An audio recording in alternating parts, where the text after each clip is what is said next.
What's up, everybody, and welcome to ITG Daily, the show that brings you the hottest in gaming news. I'm Drew Bosley, and that's the one, the only Scott Savage. Scott, what's going on, buddy? I had a scare yesterday. Whoa. My Ghostwire Tokyo save file wasn't there when I started it up. It said start new game. I restarted the Xbox and it came back. Luckily, almost ruined my day.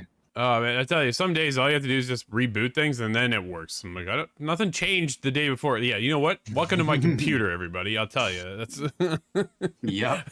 It's just, yeah, I don't know. Like, I don't touch anything and all of a sudden things just stop working. I don't get it. And then, yeah, Xbox is the same thing sometimes. Or your PlayStation, just electronics, Scott. I think maybe that's the problem. But you know what? Yeah. There is no problem today because we're live at our usual time of noon Eastern over on twitch.tv/theofficialITG, as well as youtube.com/c/InsideTheGameOfficial. But if you can't join us when we're live, hit us up later. InsideTheGame.ca, podcast services, and TV streaming networks around the globe. Before we get to today's show, go to our YouTube channel and check out Minecraft Legends. Corey and I reviewed it. Our review is live. It is there for your beautiful eyes to take a look at. And let us know your thoughts. So you're going to check it out. It is on Game Pass as well. So there is that opportunity if you're not looking to spend the $40, Scott. Yes, that's how I'll be playing it on Game Pass as well. I'm curious myself. I imagine a lot of people are going to play it that way. But, probably. Dude, today's show is an interesting one. And, of course, a disappointing one because Suicide Squad has been delayed again to 2024. Like, not just a small delay. This is we will see you next year at some point, maybe next year. I'm kind of go with that. And also, are we gonna see the return of LawBreakers? Dude, you remember that game? You just mentioned that the other day, and I couldn't believe it when I saw this. I was like, you're kidding me. Unbelievable. And of course, we got a reveal yesterday of Immortals of Aveum, and we'll be talking about that too. Very pumped. Oh, lost your audio there. Just there. Very pumped and out. Oh, without fail. Yeah, I just don't get it. It just doesn't like me. I don't know what else to say. It's just one of those things. We talked about it too directly there. That's exactly. The thing is, so yesterday we went live 3 times. We did the Immortals of Aveum reveal trailer, which is very cool. We'll get into that discussion here as well. We did the daily show like we always do. And then we did the state of play last night at 5 o'clock. It was Final Fantasy 16, Scott. And there's a lot going on. Dude, what a showcase that was. What are your thoughts on Final Fantasy 16?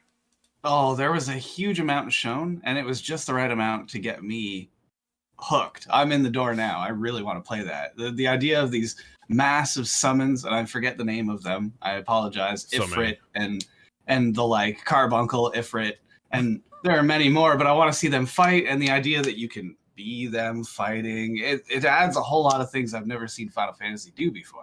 Sure. No, there's a lot going on. The more they kind of open up about the game, the more I go, holy crap, there's a lot going on, right? Like, there's a ton of stuff that we're going to be able to go in, and we were talking about it too yesterday on stream, is how long do you think the game is, right? And like, that's one of the things dude, like, this is easy. 100 hours is kind of how I feel, right? You know what I mean? That's just scratching the surface. I think you can easily go a lot longer with all the side quests and everything else that's coming into it. But when you get into all the crafting materials and the mechanics behind that, and then the upgrades and the abilities, and then, man, the world itself looks absolutely stunning and absolutely massive.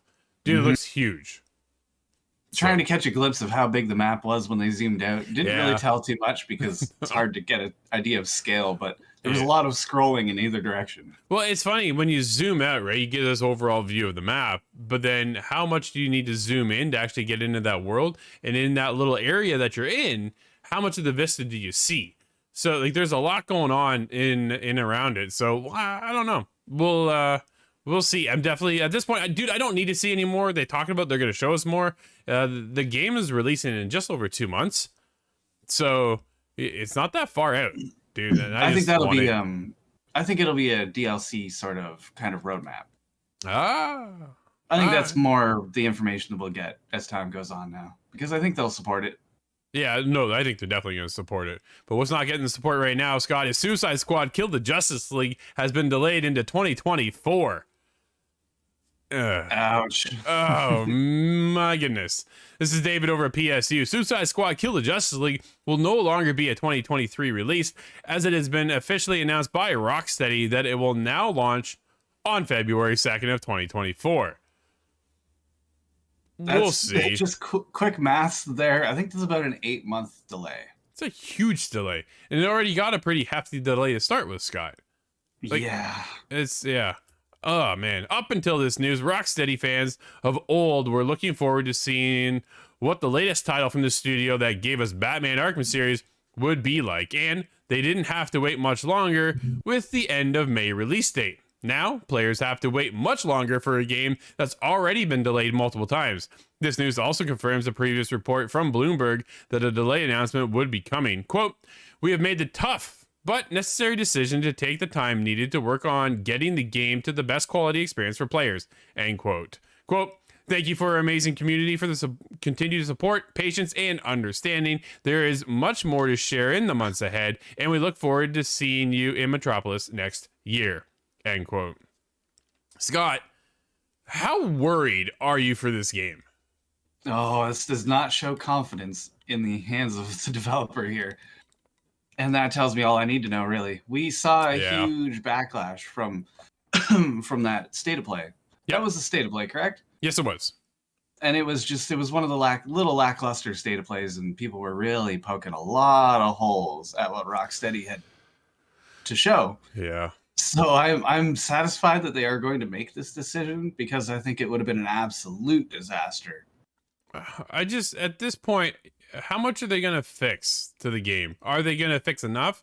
8 months sounds like a long time, but when a lot of us kind of go, the game just looks to start with, how much are you going to change? Like, at the end of the day, I've been watching and following along, going, the more I see, the less I'm interested, right? And I don't think I'm the only one. I think there's a lot of us on this. We come from the history of playing the Batman Arkham series, which is one of the best around. Like, dude, that Arkham series was fantastic. I love Batman. I started it as the wrong one. I need to go to Arkham Asylum. Yeah, absolutely. You start there, dude, and you work your way through. It's incredible. Like, Batman is fantastic. The way that game plays, it feels, love it. Now, mind you, the Batmobile, that's a whole other story. But when you get into this, when they wrapped up Batman, I'm like, okay, cool. What are you guys going to do next? And then they went with the Justice League. I'm like, oh, come on. Like, the IP that they followed up with coming off of Batman, I guess I should have saw it coming, but part of me was just disappointed because I'm not a big DC guy to start with, right? And then Suicide Squad, dude, I don't like any of the movies. I think all the movies are horrible. And then the game itself was just kind of coming out a little flat. So for me, and what it looks like a lot of other people, their expectations are just already sitting around a 6. You know what I mean? If you're kind of looking at that scale of where's your hype level at for this game? I think we may have made predictions on that one. Yeah, we might have actually. I don't know. Somebody has to go back and take a look at the records. But it's one of those. I don't know, man. I don't know if 8 months is really going to matter. Is this going to help save the game? What are they going to go back and do? Yeah. Well, is it enough? Is there enough of something unique to make this stand out on its own? Is that something they can throw together in 8 months? Or is this merely damage control? We're going to take out as much of this live service, as much of the always online components, and maybe try and work, salvage a bit of a wreck that way. But it's not on a positive note. No, I'm definitely worried, concerned for the future of what this game looks like. I think if they would have came out with a brand new IP and made something from the ground up that's completely different out of the DC realm. I get they're under the Warner Brothers universe, but man, I think this being tied to the DC thing kind of affected their outcome of this game, and I'm not sure how it's going to land. I'm hopeful it works out. Like, I don't want to see a game flop by any means, especially coming out of Rocksteady. Like, I love that studio and what they've created. But getting into this one, man, I just don't know. They went with this 4-person co-op, and it wasn't even going to come out launch. And now maybe it will come out launch now. Maybe that's what they're doing now. Perhaps that would make sense, actually. Right? Let you jump in there. As time goes on, I wonder, is there really ever a good superhero game aside from Spider-Man? I was going to say, dude, I'm not going to question Spider-Man. Yeah, okay. There's no. Do you think they're worried? If Spider-Man 2 launches this year in September like it's supposed to, is that what the big concern is? If we're going to come out now? but it's supposed to come out next month, right? Initially, it's supposed to come out next month, so we weren't that far away from getting it, which is far enough away from September, so they wouldn't really have to worry about that either. It's just, Yeah. I don't know. I think there's a lot more to be concerned about with this game than the release and battling up against Spider-Man. So Yeah. I don't know, man. Oh, it probably is Nervous. going to do better than the newer Superman movie or game if they ever make either one. Ooh. Yeah, I don't know. You know what? I haven't seen the movies, but the games have never turned out well, have they? No, they I don't haven't. think there's been a good Superman one. The Rings is infamous, but there must have been another one. Yeah, I don't know. I'm not a big DC guy. I've always been more on the Marvel side, right? But when you bring in Batman, you're I'm speaking all in. to me when you're speaking to me when you say we need new IP, new set of superheroes. I would be super in for that. Yeah, I just don't know if we It's need been to get 100 into years. this. The good guys turn bad guys. I'm like, I already feel like I've seen this. You know, I've played Injustice. Wasn't that every superhero in the 90s? Yeah, right. It's just, I don't know. We'll see. Time will tell. I hope they are able to fix it and turn it around and make it kind of crush it on its actual release in February. I don't know. Guardians of the Galaxy. That was a good release, as far as I understand. Yeah, that was good. That's what I forget about. I enjoyed that one, dude. That was a ton of fun, actually. But dude, I can't believe I'm saying this. Cliff Bleszinski says, stay tuned for LawBreakers news. I'm like, what is going on this morning when I woke up and saw this? Could not believe it. You just happened to bring up LawBreakers out of the blue the other day. And now here we are, Scott. The well-received game was taken offline September 2018. Jordan Midler over at VGC had this to say. Veteran video game designer Cliff Bleszinski has said fans should, quote, stay tuned, end quote, for news on LawBreakers. What? Bleszinski tweeted on Thursday that he'd received a text from his lawyer about the game. The developer by now defunct developer Boss Key Productions and directed by Bleszinski, LawBreakers was released in August of 2017 to positive reviews.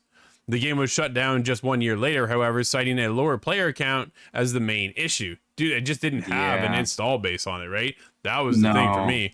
But now the game would... In a follow-up tweet, Bleszinski expressed confusion, no kidding, at the swell of support following his initial tweets, as LawBreakers' original release was largely unsuccessful by the standards of his earlier projects.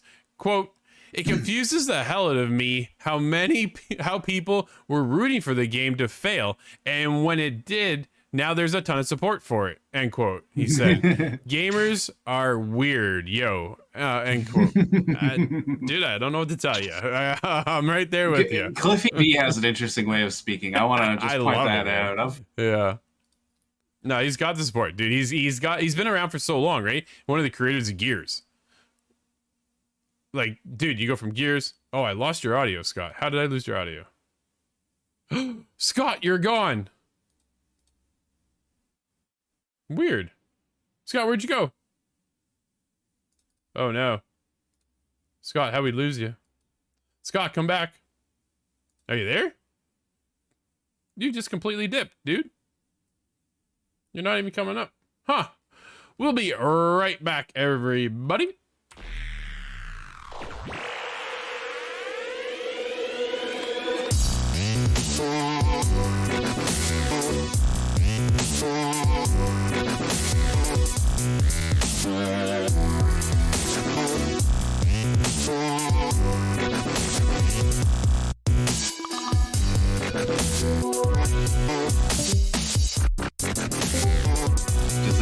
Is it back? Now yours is gone.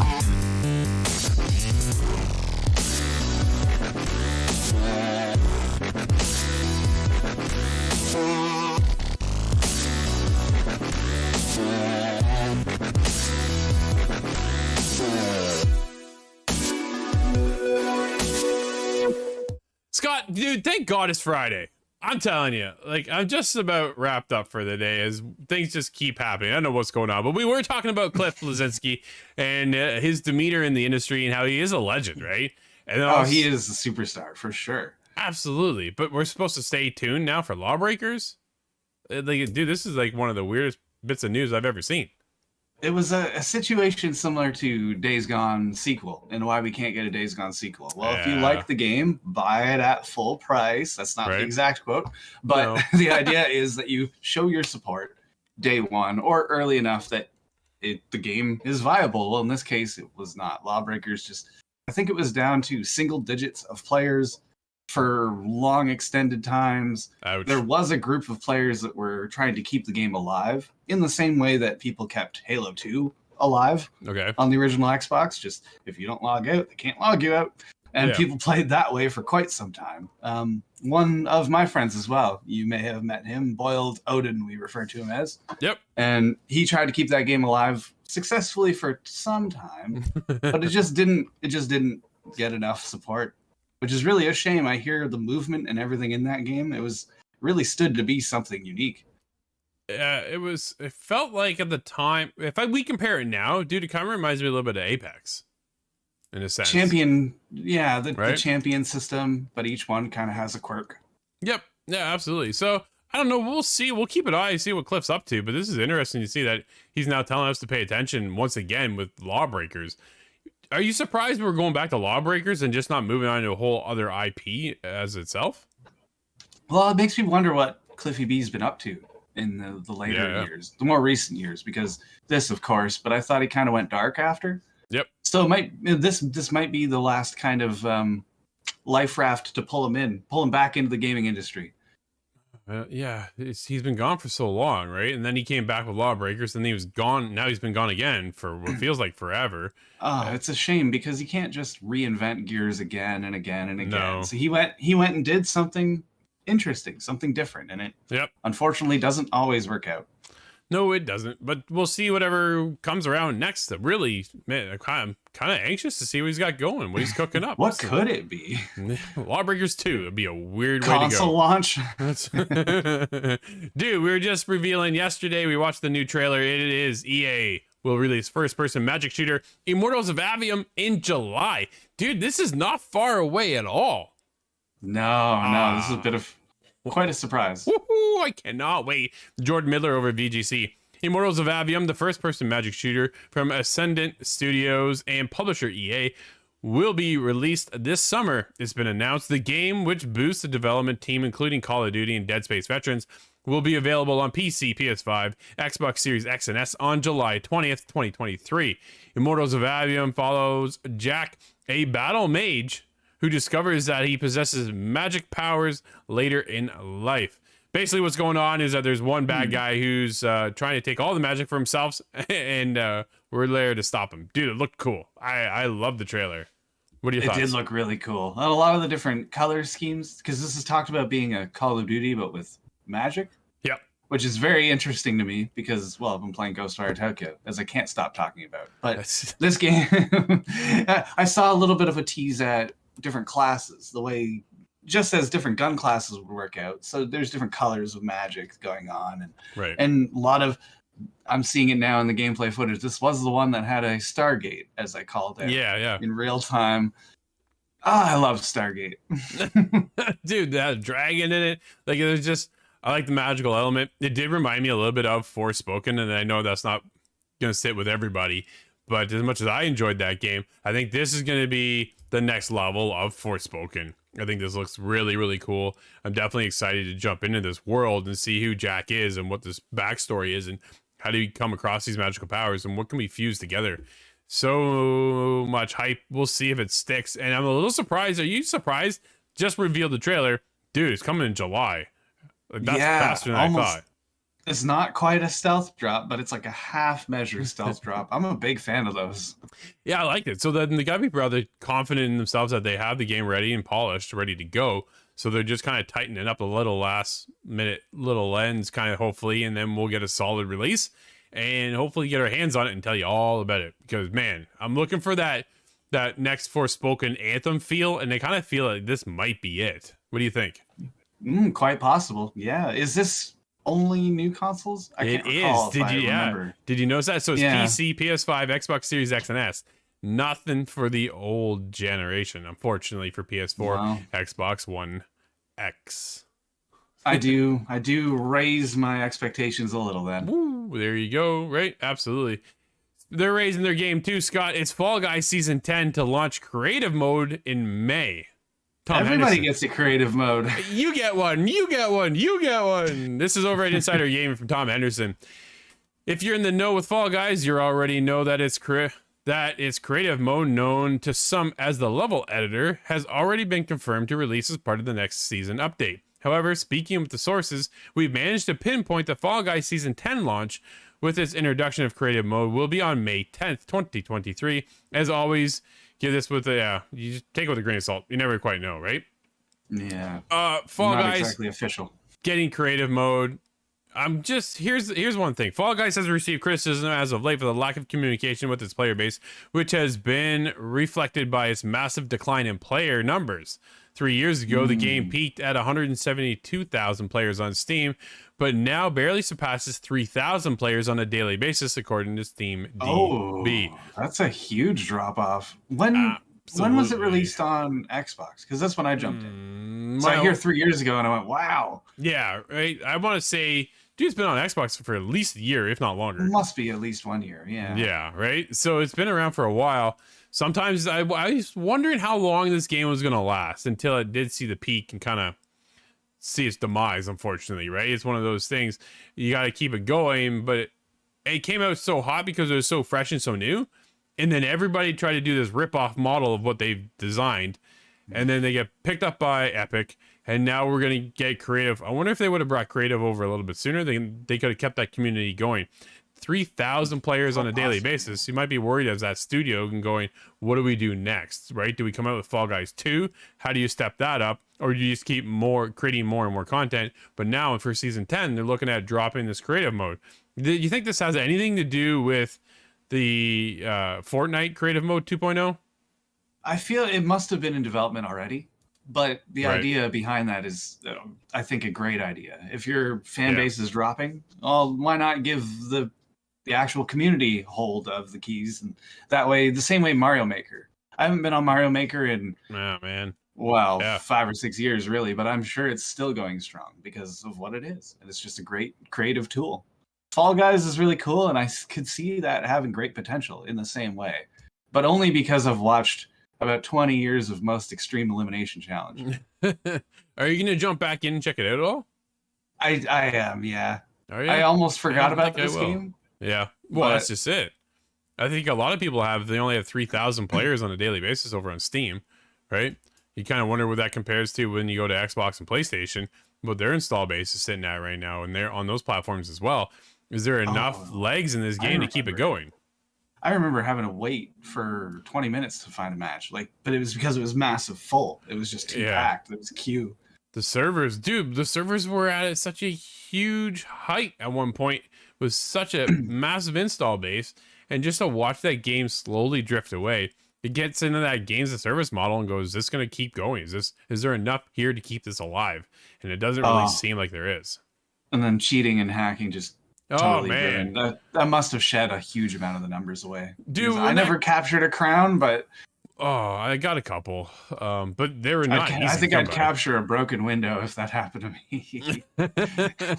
It was very very rewarding to get. It's funny because when you do get the crown, you're like, wow. And then I've seen some with like 50, 60 crowns. I'm like, I've got like a handful. Insane.